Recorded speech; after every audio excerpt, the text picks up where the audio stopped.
Betting యాప్లల్లో పైసలు పోగొట్టుకొని బగ్గా అప్పులైనోళ్ళు ఏ పని పాట లేక ఉత్తగా రోడ్ల మీద తిరిగేటోళ్ళు దొంగతనాలకు ఎగబడుతుంటారు. ఇంకా కొందరు ఇంట్లో పరిస్థితి మంచిగా లేక దొంగలైతే కొందరేమో చేతులు గులగుల పెట్టి ఇండ్లకు సూటి పెడుతుంటారు.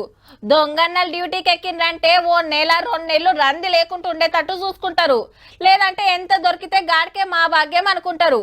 ఇట్లా దొంగతనం చేస్తానికి ఎవ్వల కారణాలు అల్లకుంటాయి. ఇక గీళ్ళ కథ అయితే అలాగంటే అలాగుందుల్లా.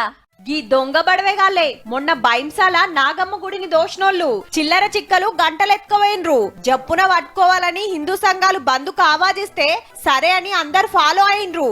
పోలీసులు సవాల్గా తీసుకొని సీక్రెట్ కెమెరాలు ఎంకులాడితే మనోళ్ళు దొరికిండ్రు.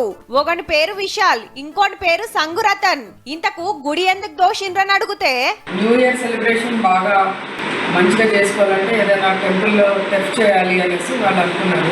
వారెవ్వా 31st దావత్ కు పైసలు లేకుంటే నాగమ్మ గుడికి సూటి పెట్టిండ్రు భక్త దొంగప్పలు. ఇక అమ్ముదామని చూస్తంటే పోలీసులకు మతలబంది పట్టేసిండ్రు. బిర్రుగా తిని తాగుతానికి పైసలు లేకుంటే గుడే దొరికినాద్రవారి. ఇక ఇప్పుడు కొత్తేడాదిలా జైల్లో షిప్పకుడు తినిపోర్రి, కమ్మగుంటది.